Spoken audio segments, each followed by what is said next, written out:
moderate this discussion, please welcome the Deputy Director of the Department of Navy's Sexual Assault Prevention and Response Office, Dr. Jessica Zabecki.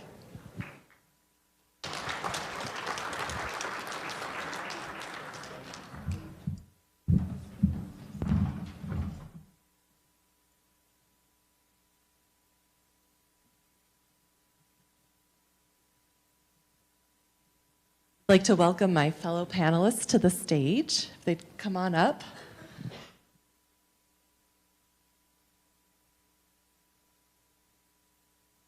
I'm really honored today to share the stage with such a distinguished group of experts and scholars. I'll introduce them in a minute, but I just wanted to set up the conversation that we're about to have for you first. The theme of today's regional discussion is creating a change through data and an evaluation mindset. And I think that this group on stage truly believes in the value of data and program evaluation to get where we need to be on sexual assault and sexual harassment prevention. Our panelists share a common purpose in using data to address sexual violence to inform healthier climates. This group is also part of what Ms. Cohen mentioned as the return on investment for these regional discussions. As we share our data, examine ways to align our metrics with the goal of better informing our prevention efforts and truly understanding if we're making progress. So I hope what you'll hear during today's session is why we think it's so important to have these conversations about truly understanding our data and aligning our metrics. That in the spirit of transparency, we're actually sharing our data with you to start a conversation about being transparent about our data and talk about our way forward. So with that, I'd like to introduce the first panelist right next to me, Dr. Emily Rothman. She's a professor at the Boston University School of Public Health and holds secondary appointments in the Department of Pediatrics and the Department of Emergency Medicine. During her career, she has conducted numerous evaluations of dating and sexual violence programs. Dr. Rothman is currently working with the Department of Navy on program evaluation efforts under an Intergovernmental Personnel Act agreement. Next to her sits Dr. Angela Catena, and she is the Title IX coordinator for the University of New Mexico and also the lead for their campus climate survey. Prior to joining the University of New Mexico, Dr. Catena was a clinical assistant professor in the counseling psychology program at Arizona State University, where she served on ASU's Advisory Council on Sexual Assault Prevention. Next to Dr. Catena is Dr. Nate Galbreath. He is the acting director for the Department of Defense Sexual Assault Prevention and Response Office. Selected to be a senior executive in December 2016, Dr. Galbreath is the department's expert for prevention and response programs and the relationship to behavioral health, forensic science, criminal investigation, and sex offender treatment. And last but not least is Mr. Joseph Storch, who's Associate Counsel in the State University of New York's Office of General Counsel and Chair of the Student Affairs Practice Group. He serves as Principal Investigator on more than $9 million in grants and external funding in violence prevention and response. Mr. Storch serves as the lead investigator on SUNY's campus climate survey and many other initiatives that support sexual assault prevention and response efforts.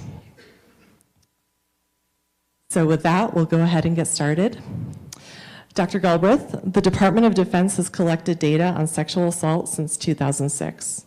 Why is collecting standardized data so important to ending sexual assault? Am I on? Good morning. I think one of the things that I would tell you is everyone needs, in order to understand this program, is a common set of facts, and to understand the extent of the problem, as was spoken about in the last panel. It's so important to understand how much of your population is experiencing these things, so that you can understand to what extent are you actually seeing the folks coming forward and understanding, okay, how much of the problem am I seeing? And I will tell you that this data, as standardized as you can get it, and reaching out to all of the different things that drive what your data should include and what it should say, is very important.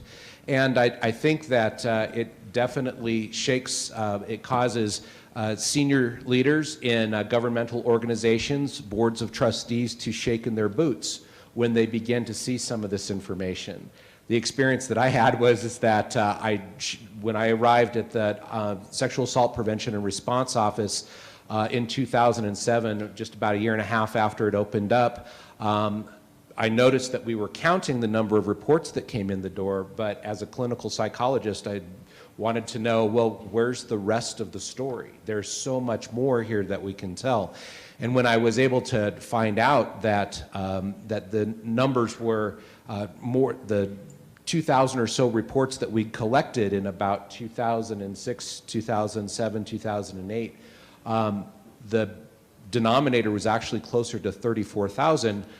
Senior leaders in the department did not want to know that number. That was, matter of fact, the words were to me, we'd hate to see the department get saddled with a number like that. And my response back was, well, we'll never get better. If we don't know what the extent of this problem is, we won't be able to track through this over time. And so over time, what I would tell you is that standardized data not only gives you a foundation from which to speak, it helps you track that progress over time. It lets you see the challenges that you have with regard to where do we need to go, what do we do next. And for leaders, it helps you chart the course for what the future can look like. That data over time it's going to change. We had a decade of progress where we saw the rates of sexual assault, the past year prevalence of sexual assault come down, but then in 2018, we saw the numbers come up again. Your approach has to change, and it's a constantly changing problem. Technology, social interaction, all develop and change the face of sexual assault and sexual harassment. And unless you are actively out there capturing this information, not only in your reports, but also in your prevalence, you will never know, for example, that in the Department of Defense, comparable numbers of men and women, just in numbers, experience sexual assault every year. And we would not have known that unless we'd done the math, because our prevalence rate of sexual assault for women is higher than it is for men, but because we're 85% male, our first year, that 34,000 number, 20,000 of those were men and 14,000 of those were women. Over time, we've actually seen that flip now.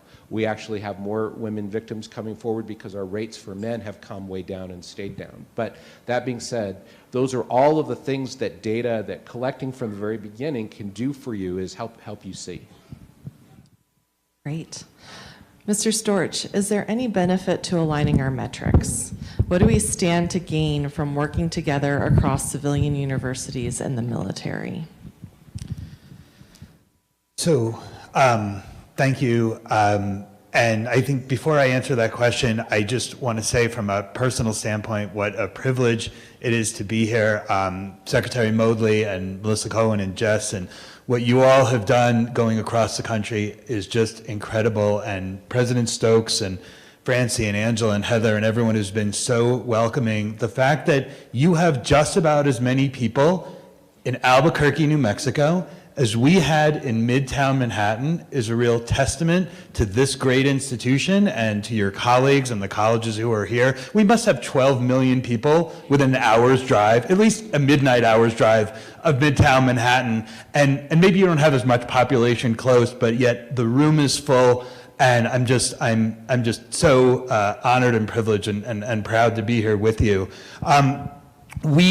SUNY has scale. We are very, very big, and so everything we do is very big. And when we did our climate survey, we had more than 40,000 responses, and that gives us the ability to understand the experiences of our students at a deeper level than many smaller institutions who've conducted very well, very similar surveys, and they could tell you overall prevalence, but maybe they can't figure out the details for the experience of a Native American female on their college campuses, because there's just not enough of them to be able to make that assumptions. And so we're very big, but the Department of Defense is bigger, and you have great service academies, and your students are coming from the same backgrounds our students are. Not only are we big, but we're pretty diverse. We have schools in Midtown Manhattan. We have schools in very rural New York. We have tech schools. We have a nuclear power plant. We have a College of Ceramics. We have a USS ship that we operate in our Maritime Academy, liberal arts colleges, engineering schools. And so we're able to see some of that diversity, and being able to align metrics, which is something I think we want to do overall with the Department of Defense, with the armed forces, and especially with the service academies, will let us see a bit more depth in the experience. They're all graduating high school, and many of our students are way beyond high school and coming, but many of our students are graduating high school, and they're coming with shared experiences. And I think we agree that we're not necessarily so pleased with what they're learning in high school and the experiences they're having coming out of high school, and you're seeing some of the same challenges that we are. And so in addition to what we can find internally, we're missing part of the story, and we think by aligning metrics, we can help begin to answer some of that.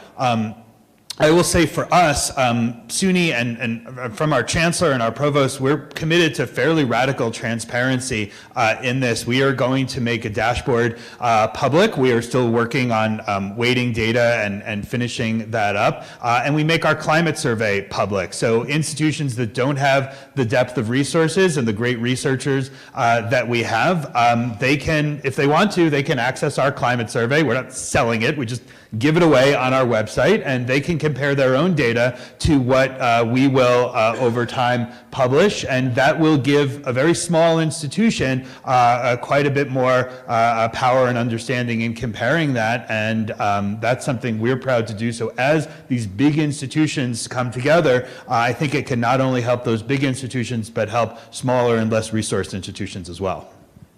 And as a follow-up to that, you mentioned transparency and the importance of it. What do you see as the benefits or the barriers to other institutions being as radically transparent as SUNY is?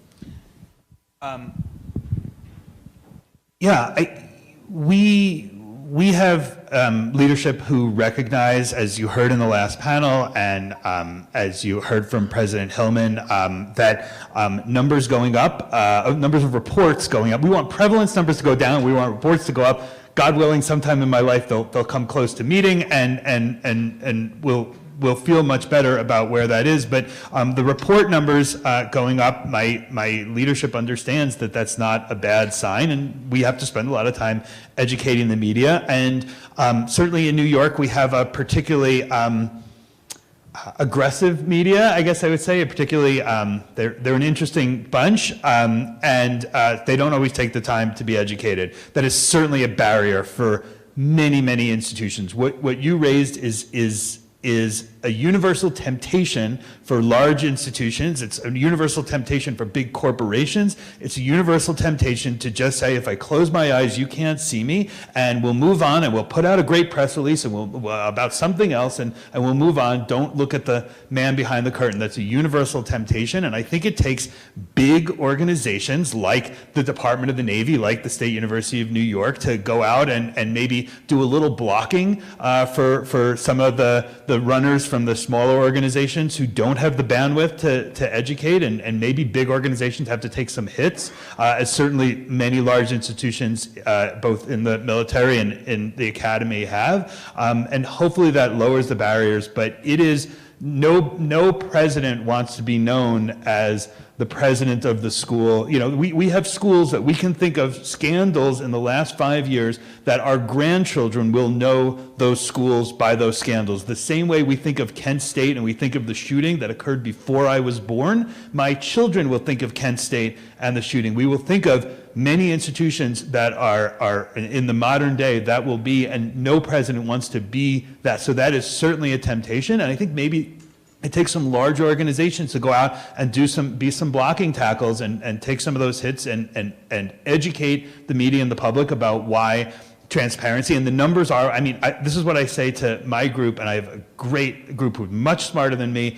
with the data, and they say, well, you know, this is really weird. This number is going up and this number is going down, and we expected the opposite. And I would say, well, the numbers are what the numbers are, right? We're not changing the numbers, right? And maybe it just takes some of that. Dr. Rothman, as scientists, we know that it can be challenging to compare data across different sources. When looking across the many different ways to measure sexual assault and sexual harassment, what have you found that's similar and what is different? Yeah, thanks. So I think you mentioned that, along with Dr. Sharon Potter, who's here, we're working now with the Navy, SAPR, very part-time. And one of the first jobs that you gave us a few months ago after the last regional dialogue was you came to us and you said, well, there are all these different estimates of prevalence from various campus climate surveys, or internally at Navy and DoD, we have some different surveys that we've done. How can we make sense of it all? When we're talking about alignment, it means how do we look at these prevalence statistics from all of these different sources, and can we make sense out of it? Or is what we're dealing with here really a bunch of apples and oranges? Because the way that the questions are worded is slightly different from survey to survey. And so we've engaged you all have engaged in this process, and I want to kind of tell you two things about it. So first of all, we've just been talking about there are advantages to aligning the wording of questions on surveys so that our metrics can talk to each other. They will allow us to make inferences about the various institutions and collectively, all together. If things match, then we'll have a better ability to do that. And so people have been coming to meetings. They've been talking about how is this possible to really make sure that survey questions match up and which institutions are going to be able to make those changes. And some great progress is being made on that front. At the same time, on sort of a parallel track, the other thing that we did was take a look at the survey questions that have been asked and what people have been measuring. And we said to ourselves, you know what, maybe it's not quite so bad as an apples and oranges situation. Maybe it's not true that the data totally doesn't talk to each other. Maybe it's just sort of different flavors of apples, and that we can actually tease out from the data that have been collected at various institutions questions that are similar enough that we can line them up and we can actually start making some of those inferences across institutions because the wording is similar enough. So now I'll tell you what is similar enough and also what is different that we still need to work on. So all of the different campuses and entities that are measuring sexual assault and harassment and rape have some kind of basic questions about unwanted sexual contact, about coercion, about drug-facilitated sexual assault, and all of them have questions about penetrative rape. And the questions are worded similarly enough that you can line those up and you can kind of look at the prevalence statistics across and get a general sense of whether they sync up. What is different is different entities have asked a different window of time or time frame that we need to look at. So some places ask the respondents on their surveys, has this happened to you in the past year? Other places ask, has this happened to you ever in your life? Some places ask, has this happened to you since you first got to campus or since you were first a student? And so lining up the time frames is something that we have to look at. It is true also that the exact wording of the questions can vary, and so some universities or some entities have a much broader way of framing the question and may get higher prevalence rates because of that. One way that people often look at results is broken down by gender. In some places, people are collecting female and male. In other places, they're also collecting non-binary gender. And so looking at some of the demographic categories and figuring out if those align is yet another piece of the work that remains to be done.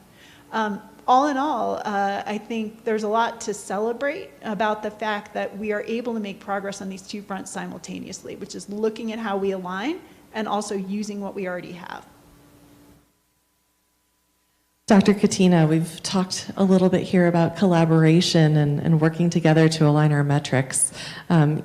You've recently collaborated with federal agencies and researchers to collect data and conduct campus climate surveys. Some of these efforts will be highlighted later in another session. What has the University of New Mexico gained because of these collaborations? So first I want to say there will be 3 separate sessions later that do discuss some of our climate survey data. One of them is with Dr. Teresa Cruz, who will be speaking about the McBee survey. I'll be speaking a little bit more about some of our surveys, and then Dr. Malatoon, who will be talking about evaluations and our gray area training. And so I don't want to speak too much about that because I don't want to take away from their presentations, but just know that that will be in the breakouts as well. Some of the stuff that we've been able to gain, obviously insight, and with that comes pros and cons. And as we're looking at this, I think one of the pieces, and you brought this up, was we do have that quantitative yes, no, maybe Likert scales, but what's driving that? What's underneath that? And oftentimes when we use these survey datas, there aren't enough qualitative questions. I'm a huge fan of qualitative data because we can see the pinpoints when we look at quantitative data, but what is really going on with the culture underneath it that might be promoting some of these behaviors that we're seeing within the numbers?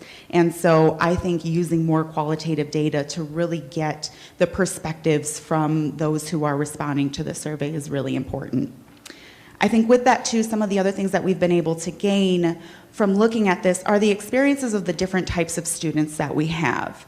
As we're looking at this, we see our graduate population experiencing things a little differently than our undergraduate populations. What we see is, particularly with our graduate students, our power differentials and quid pro quo when they're working with faculty so closely, and the impacts that that can have, not just on their overall well-being, but their profession, lifelong. And so these are huge effects that we really need to take into consideration as we're having these conversations. And then with our undergraduate populations, I think those are a little more mainstream in what we would think of in terms of the sexual assaults and drinking and those pieces where we have our 18-year-olds coming in and being adults and leaving home for the first time. The other pieces that we've been able to see as we're using our data is an increase in mental health and perpetration. Now, New Mexico is not a rich state, and so we're using all the resources that we can to be able to address these issues, but we know that they are emerging issues, and so we're trying to get ahead of it as much as possible. Other things we're seeing are bi-directional aggression. So understanding the nuances of DV a lot more are going to be helpful because labeling someone a complainant or a respondent doesn't really give the full picture of what might be going on when they go home. Some of the other pieces that we've really been able to gain are who is and who isn't reporting. When we look at our climate surveys, they're in English. And so what can we do to then provide these surveys to maybe our non-native English speaking students, or how can we make these more accessible so that our student populations feel represented, feel seen? Another thing we've seen, and Dr. Rothman actually touched on this, was as we look at these climate surveys, they are very binary in terms of male-female. Sometimes they just have another section where it says other. What we've seen with ours is our trans and genderqueer folks are not filling out our surveys. And why would they if they see a survey that doesn't have their identity on there? So what that speaks to them is, we don't see you, we don't acknowledge you. We're gonna put you in an other box, if there even is an other box. And I think this also speaks to Armando's question earlier too, with how do we engage men more? And so how do we engage men? How do we engage our trans and our gender queer folks a little bit more? And the other pieces, as we're looking at our data, and I think what was really interesting for me was the males had a higher rate of believing that the university takes sexual misconduct seriously. And so as we look at that, and we look at who is and who isn't reporting and kind of the national conversations, we start to understand that a one-size-fits-all policy or even campaign doesn't work. We have to understand our different student populations. We have 4 branch campuses throughout the state, some in very rural areas. What we're doing on main campus may not translate to the needs of our students in our branch campuses. And so we really need to understand their populations, their needs, and be able to connect them with the services and support so that we can fully support our entire campus community. Let's go ahead and get a little bit more in depth in our campus climate data in general. But before we do, I think it's important to frame what we're going to see in terms of the rates that we'll present next. Dr. Rothman, given your expertise in public health, including sexual assault prevention, how do we reconcile the push for immediate results? We have to make change with a focus on activities that we think will impact long term. Yeah, thank you so much for asking this question. I personally have been employed working full-time on sexual and domestic violence prevention for 20 years. So I've been thinking about sexual assault, rape, homicide, all day, every day for 20 years. And I get tired sometimes. And so I really relate to, I think, the theme that's come up here today a lot, which is, what do we do when there's fatigue? What do we do when we feel fatigued and we're starting to feel hopeless? And what do we do when leadership near us is starting to feel hopeless or saying we need to see immediate change? So for me, the good news, or what I'm really grateful for, is I come to you from the field of public health. And public health has a number of successes that I can look to, and I'd like to share one of the success stories with you here now, because it's really inspirational thinking about some of the, using the formula and using the steps of how do you tackle a public health problem. People tackle the problems and things get solved. The trick is it can take a little while, but let me give you one particularly impressive example. So in the 1950s, there was an illness that was plaguing everyone. Death rates were you were twice as likely to die of this disease than cancer. And people didn't know what to do about it. They didn't know what was causing it. They looked at it and they thought, well, there's multiple causes, and they didn't know how they were going to solve it. Flash forward 70 years later, and the prevalence of this disease has fallen 350%. The disease is heart disease, which is still a #1 killer, but you and I are far less likely to die of heart disease, any of us, than we would have been 70 years ago. How did they create this incredible sea change? Because they really did do it. Well, they used data in order to understand who's being affected and what are some of the risk factors and how do we address them. And yes, they made incredible advances in terms of how do we respond to the people who have had a heart attack, they made improvements in medications and in medicine, which I liken to our sexual assault response. When after an assault has already happened, are we responding better? So yes, they did figure out how to respond better after someone had had a heart attack. But what they really figured out how to do was to make cultural changes that, the rates of smoking cut in half over a 40-year period.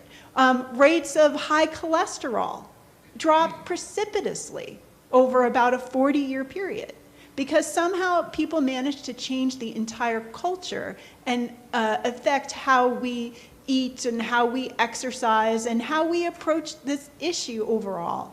And I think often about our colleagues who were there in 1965, for example, looking at this situation where everybody smoked, for example. They smoked on airplanes, they smoked in cars, they smoked around babies, they smoked around in hotels and everywhere. It seemed normal. It was just all around them. And some of those of our hardworking colleagues maybe didn't make it until today to see that their efforts really paid off, and that the world is completely changed and maybe totally different than they might have imagined in 1965. We are in the 1960s or 1970s in terms of sexual assault prevention, if you'll accept my analogy, in that we are working very hard right now, and we may not be seeing the fruits of our labor in the immediate present. But if we can project ourselves 60 years forward, 70 years forward, we can create the same kind of cultural sea change that those people created back then. It takes an incredible amount of faith. and patience and investment in an issue where you see for a decade, for 2 decades, you're not seeing the precipitous drop that you're hoping for.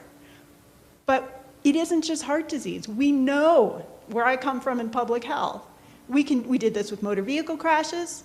We did this with HIV. We did this with children's dental cavities. We have a formula, and if we apply it consistently and we apply it to this issue, we will make the same difference. So that is how I get myself through the day. Hopefully that's helpful. Yeah, some of you as well. I think that's a great perspective. Thank you, Dr. Rothman. Dr. Galbreath, we're going to go to your slide now. And wondering if you could describe some of the overall trends in sexual assault that we've observed in the military. Absolutely. So this goes along with what I mentioned at the outset. So when I arrived, our initial, just to orient you to what you're looking at, the blue line are our rates of prevalence as established by scientific surveys that the department's been doing on this issue since about 2006. The red line across the bottom are the number of reports that we've received from servicemen and women who've experienced a sexual assault. And since we're talking about definitions, in the Department of Defense, we have 2 components of sexual assault. One's a contact or touching or groping type crime. The others are penetrative crimes. And so our numbers across the bottom reflect both our unrestricted reports, which are reports to law enforcement and command for investigation, as well as our restricted or confidential reports that we talked about a little bit earlier. And just a note on confidential reporting, so important. When we go out and we talk to our people, and both in surveys and in focus groups, about what brings you forward, the whole idea that you can go to someone and talk about what happened to you and it's not going to get pulled into a process that you're going to be stuck in, it not only brings forward those people that may never ever go forward in the accountability process, but it also brings in those people who are interested in pursuing the allegation in an investigation or prosecution. But they are also very much interested in having that confidentiality that allows them to assess what are you going to do for me and how do you support me as you go through this system. So what we've tried to do is to track the past year prevalence of sexual assault versus the number of reports that we receive every year. Now the percentage numbers that you see going across the middle at the 10,000 line, that's essentially how our reporting rate, or how much of the problem have we seen over time. And you'll notice back in 2006, as I mentioned, the 2,200 or so reports, 2,300 reports, were only 7% of that 34,000 number that I spoke about earlier. As you see over time, we've seen reporting go up, and we've seen prevalence come down up through about 2016. And you'll notice that we estimated that the 4,800 reports or so that we received in 2016 were about a third of the prevalence that we measured. And you'll notice that in that prevalence measure through 2016, rates have changed. For women, they came down by 1/3. For men, they came down by 2/3. This is real progress. It's not success. It's real progress that I think that we see through the education, the focus, the senior leader speaking about this regularly and often. As a matter of fact, really in the Department of Defense, we didn't see a huge effort until our prevalence actually went up in 2012, and you saw that 26,000 number. Matter of fact, that was a number that really got the attention of a lot of people, both in Congress and in senior leadership in the Department of Defense, about what you're going to do. And I actually have to talk to you about the current era of our focus really ties back to this data being presented to the Secretary of Defense at the time, Mr. Leon Panetta, and the fact that he said, well, we got to do something about this. This is awful. Thank you, sir. Until that time, my office had never been inside the Secretary of Defense's office to talk about this issue. So this was a sea change in the department with regard to being able to speak about this in in a data-based way. So Mr. Panetta came out in the, about 3 weeks later after we initially talked to him and made an announcement and actually set us on a prevalence versus reporting standard. And that has been the measure of our progress ever since. Now you'll notice that from 2016 to 2018, we see an increase in prevalence again. Well, that actually was very focused on 17 to 24-year-old women, that we'd seen rates of sexual assault go up. Rates for men stayed the same. So something changed. And so we had to dig back into our data. So one of the things that we do, as you were mentioning, is this is all quantitative data. This is all numbers. But in off years, we do focus groups with not only in our active force, but also with at the military service academies as well. And some of this, that qualitative data will give you kind of the leading edge theme development that you need to kind of really understand what's going on. And so one of the things that you might have heard that, as General Silveria mentioned, we just released the Service Academy report on the 30th of January.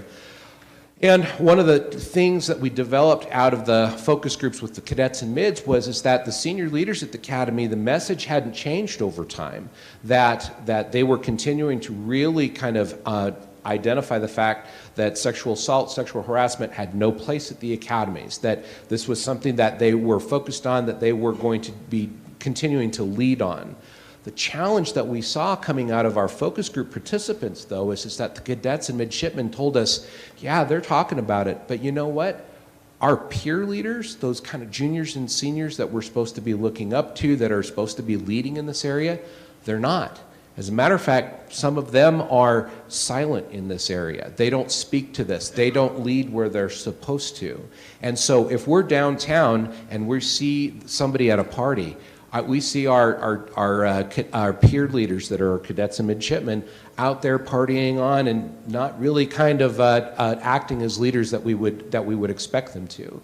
So that's was a bit of a change for us to hear that message come through, which we think explained some of the changes that we've been seeing at the academies over time. Now again, there's no silver bullet.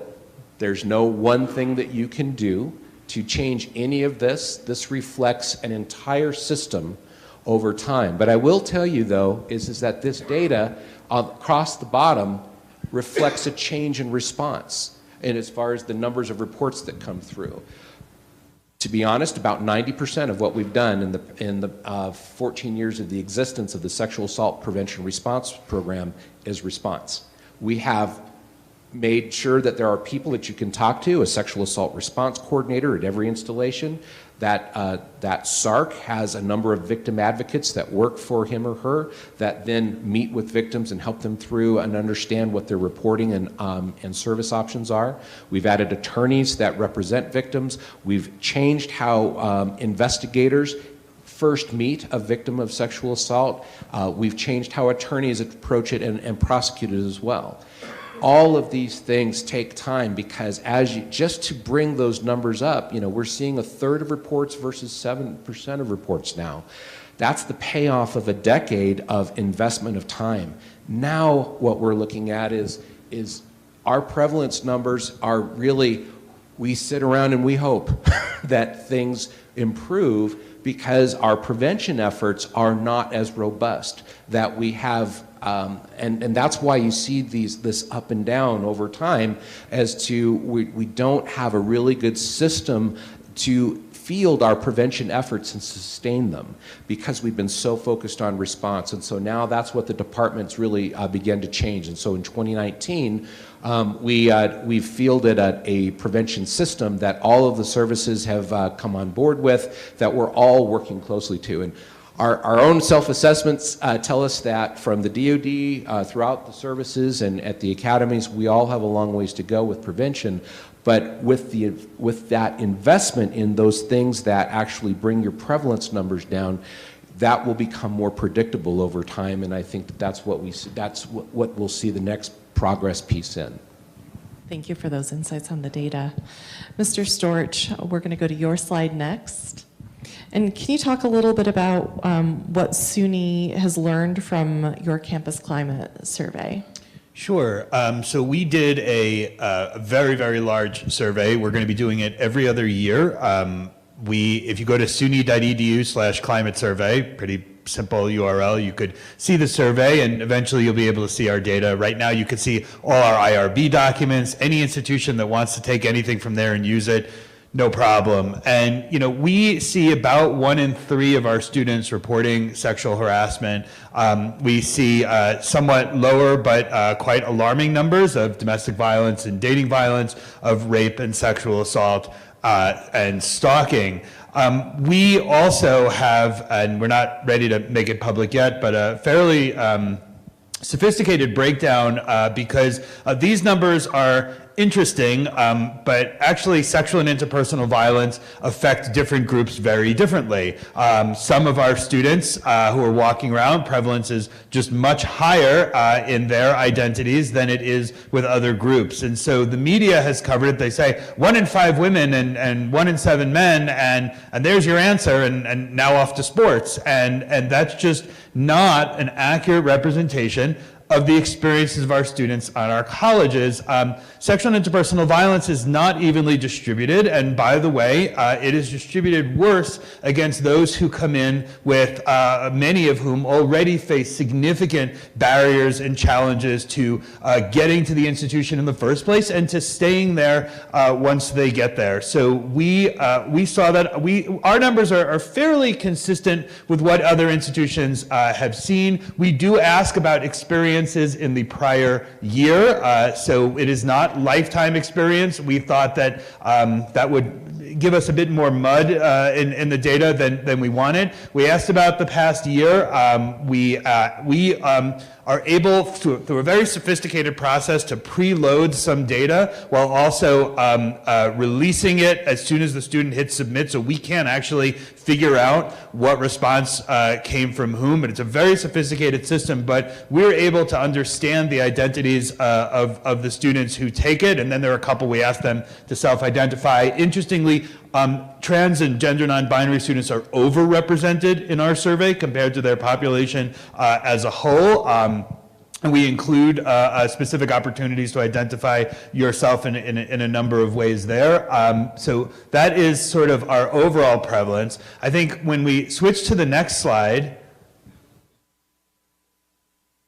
what I want to talk about is results. So we know about the acute results, we know about the trauma, we know about medical needs and counseling needs. What I don't think any other survey answered, and what I was really, really keen to put in, is how many of our students change their academic plans or disappear after, and this is, as you might imagine, fewer students leave after harassment, more students leave after rape, and domestic violence, stalking are sort of somewhere in the middle. But, Emily, you made this great point about heart disease, and if in 1940 or 1950, the government had said, and leaders had said, heart disease is a huge problem, let's all change our policies, and let's see what free things we could do. Let's see what inexpensive things we could do. And if we just change the law and change the policies, heart disease is sure to come down. And I'm sure that that had some impact, but the federal government and states also spent billions of dollars on drugs and medicines and surgeries and all sorts of other things. And so, it's really a privilege to be here with leaders in the armed services and to sort of borrow a concept from you in order to get where I want to be 60 years from now. God willing, we'll all be there to see it. We need a Marshall Plan addressing sexual and interpersonal violence in the academies, in the service academies, in your forward operating positions, in large companies. The government tells us, change your policies and do a few things, and that will certainly change it. And it didn't work for drunk driving. We had Mothers Against Drunk Driving and all sorts of billboards, but you know what really worked? Changing it to 0.08 and raising the sentences and real research and the like. So I'm sorry, but I think those of us on our stage, and many of you out here have been doing this work, maybe we've come close to, or we've exhausted all the free things we could do, all the policy changes, all the advances there. And one of the things that I wanted to gather to kind of show that is that, by the way, there's a real impact. This is not students who change their major, that's a higher number. This is not students who transfer, that's a higher number. This is just our students who report being victims of these crimes, who left school, who exited the education pipeline. That means they are less likely to have good health outcomes, they're less likely to be married, they're more likely to suffer many of the things that public health worries about. They will likely live a less fulfilling life. A college degree versus a high school degree is $1 to $2 million of income over the course of their lifetime. And this is, by the way, for institutions of higher education, hundreds of millions of dollars of lost tuition revenue, of lost room and board, across the country, not just at our schools, of lost tuition, room and board, of lost future alumni dues and future football game tickets and all of that. So I hope that when we really go public with this, and I hope that institutions can look at and think about their experiences and the number of students who come forward there, and if they have similar students who are transferring out, who are just leaving school. This to me is the scariest one. These are students who just, I'm out. And we're worried, by the way, that this is a bit low because some of our students didn't make it to take the survey. But this is something that I hope that we have national leaders here, we have institutional leaders at a national level, and I hope we could think about, but we're gonna have to do more than policy changes, more than discussions and the like. It's gonna take a significant investment from the government and major institutions for us to get where I think you laid out so nicely where we should be. Thank you for putting that data in the bigger context.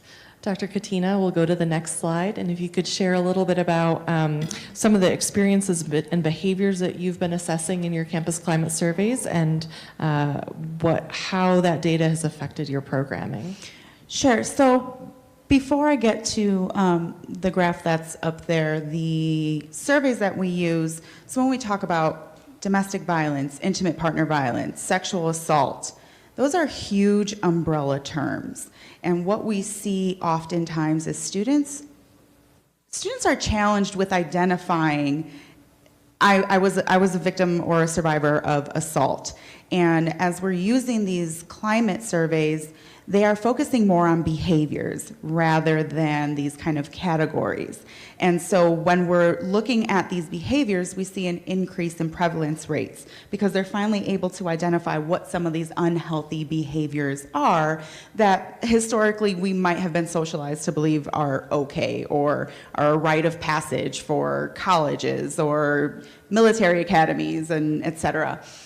So I wanted to address that one piece, and what we have seen, and I don't have a graph for this one, we have seen an increase in reporting, but we've seen an increase in sexual harassment, which I think is one of the more challenging pieces to identify. And I really want to credit the folks in the room who've done training. Representative Howland earlier talked about the fact that UNM has trained almost 37,000 students in person.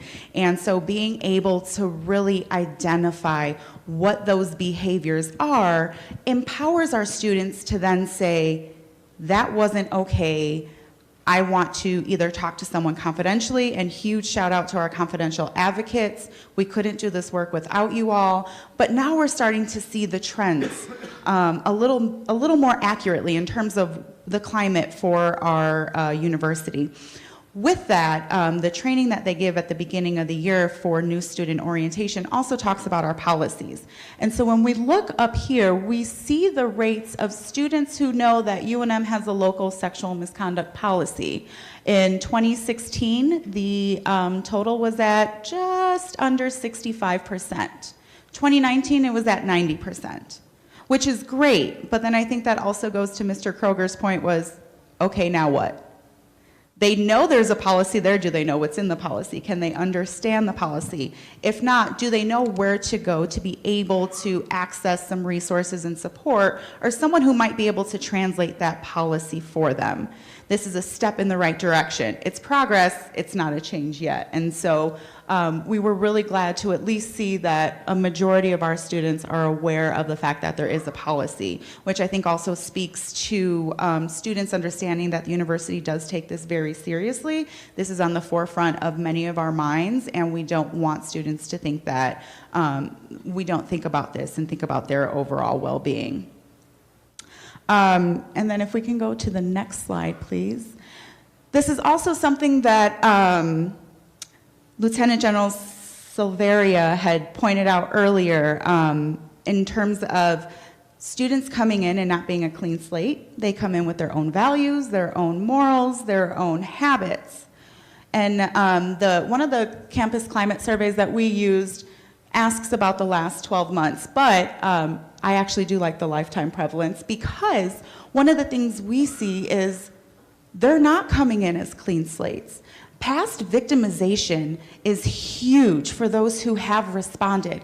And so it's not just responding when we do receive a report, but knowing about the mental health kind of status of individuals who've already been victimized. For people who've experienced intergenerational transmissions of trauma, what does this look like? How can we then get ahead of the game and really talk about primary prevention and take care of our students that are coming in who are at a higher risk than maybe those who haven't been victimized in the past? And so I think that's really important for us to be able to start thinking about, okay, we see the ones for sense enrollment, but we don't know how long they've been here. If it's our graduate students, were they undergraduates here? Did they receive their master's here and then their PhD? If so, that's about a 10-year span. So what does that enrollment look like versus maybe a freshman who's filling this out? And so I think this really gives us a bigger picture in terms of our students, the work that we need to do, not just on the response piece, but also that primary prevention for those who have been victimized in the past. In the interest of time, I'm going to cut you off there, but Yep. thank you. We're ready for a few questions. If you can go ahead and line up at the microphones, we'll go ahead and take some questions.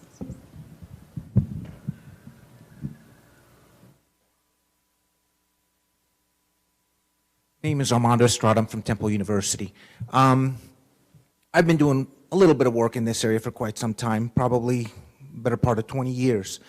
And one of the things, and I've done it in Sweden, I've done it with the U.S. Department of Defense, Georgia, Denmark, a lot of other places. And as a researcher, I believe in data.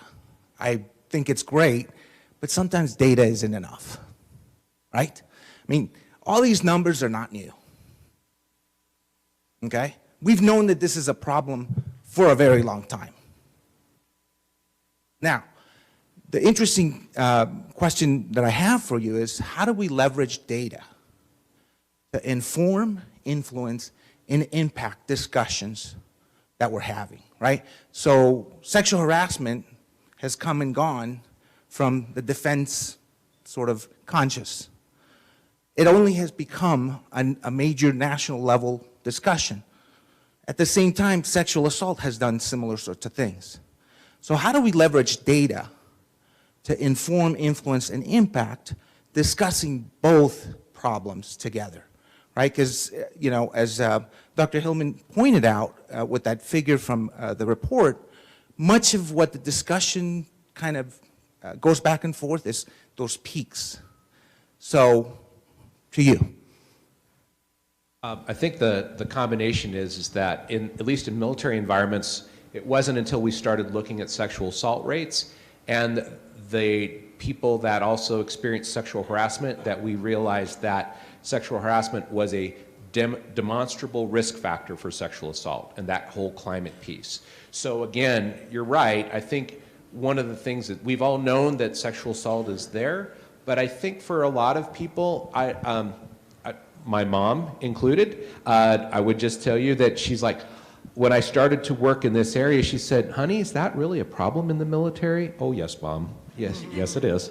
I think there's a lot of ways that this data, and the more transparent that we are, can help people understand that, yes, this problem has existed for a long time, but how much, where, what are the risk factors, what are potential solutions? That's where this data will at least help us get to a good point to be able to chart a course for a future. Take a question over here. Hi, my name is Ruthie Watson. I'm from New Mexico Highlands University, main campus in Las Vegas. And so a couple of things, couple comments. First to Dr. Rothman. I also come from public health. And so I definitely believe in the progress that we've been able to make in certain areas. And I think the sexual assault area then and prevention, we still have a lot of work to do. Dr. Catena, I appreciate you talking about those layers and those experiences that our students come to us with, because without acknowledging that, we are not able to really do the best job we can. And so I can appreciate that. My question then to all of you on the panel then is, when we talk about higher education, a lot of time there's these territorial issues, right? You have faculty want to do this, student affairs wants to do that, campus police wants to do their thing, and nobody wants to talk about really what we need to do across the board. How do you get past that? Thank you for that question. Two answers immediately come to mind. First is tone from the top. Leadership has to say that this is a priority. And the other piece that has been really successful here is having representatives from each of those areas on a team together. This way you build those relationships, you can start to build that trust that may have been broken historically within the institution, but then this way you also gain the perceptions from different areas that you might not necessarily consider. And so tone from the top, and then that collaboration is key. Hi, I'm Kim Godderman. I'm a faculty member here at UNM. And I really appreciate your panel on the issue of identifying groups, right, in order to be able to collect data and take action. But in our conversations about campus climate, we are lacking a conversation about staff. Staff are also supervised by faculty, they're supervised by other staff, they also supervise student employees. And there's an inequality, right? There's a lack of balance of power in these relationships between staff and these other members of our campus. So how do we include this group in our conversations about campus climate? Well, I'm pleased to say, from the SUNY perspective, we made the decision to do a uniform climate survey of our faculty and staff as well. So we will have, we're trying to get the student one out the door, and the data I showed you, just to be clear, is not yet weighted, so that's not our final. It'll change slightly, but that's just about where we are. We're going to also do that for staff, but I couldn't agree with you more that the need to bring folks to the table is so key. And, you know, we've had in our groups from everyone from presidents to faculty to police chiefs to everybody, and we want the best we can from each group so that others identify with them and know that their voice has been heard. And with that, we're going to conclude our panel. I want to thank our panelists for their time and appreciate the engagement.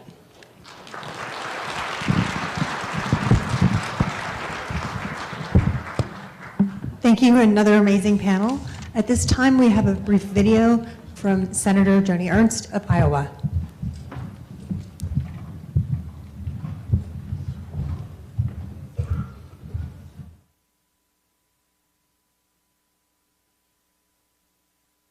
Hello, folks. This is Senator Joni Ernst, the junior senator from the great state of Iowa.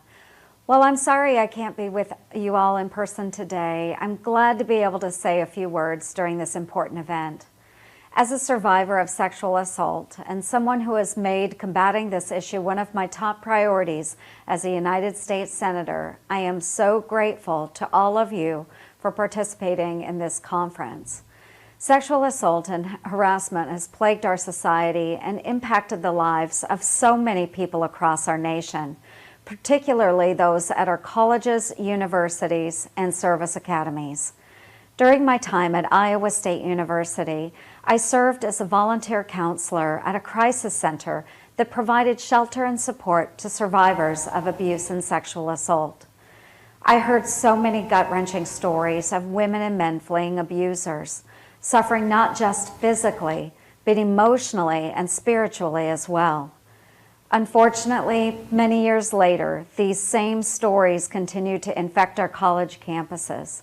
Just recently, an annual report from the Department of Defense detailed an increase in sexual assault reports at our U.S. military academies. While it's a good sign that more victims are starting to report these horrific instances, there's more we need to do to address these trends. We have got to continue to work on preventing sexual misconduct, no matter where it is in the first place. The young men and women across our country, like my daughter Libby, a cadet at West Point, deserve better. And that's why I'm committed to working together across the aisle in Washington, in partnerships with state and local government, and with folks like all of you to combat sexual assault and harassment on college campuses and beyond. Last year, I joined a Democratic senator from New York, Kirsten Gillibrand, to reintroduce bipartisan legislation that protects students and strengthens accountability and transparency at colleges and universities. Our bipartisan measure will make campuses safer and ensure victims are fairly heard by changing the way our universities handle sexual assault cases. And just last week, I led a bipartisan group of senators in calling for a briefing from the Pentagon and answers on what actions the Pentagon plans to take to address the spike in reports of sexual assault at our military academies. But the work doesn't end with Congress. We must challenge people to do better to protect victims from these horrendous assaults. And thanks to all of you, we're making progress. The work you're doing and the conversations you're having today serve as a model for our institutions across our country. If we really want to combat this issue, these are the hard discussions we must have. Thank you for allowing me to share a few thoughts today, and thank you all for the work that you are doing on this important issue. I'll continue to be a voice on this issue in the Senate and stand ready to work with all of you to combat sexual assault in our society. Thank you, and God bless you.